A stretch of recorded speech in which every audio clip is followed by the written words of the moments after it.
ওইদিকে একটা গালি দিয়েছে জঙ্গলে ঢুকে গেছে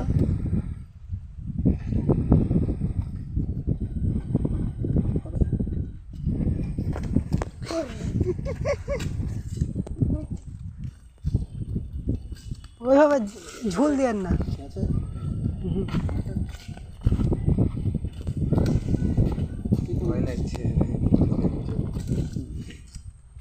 নিচে জড়িয়ে লিছে হুক সাবধান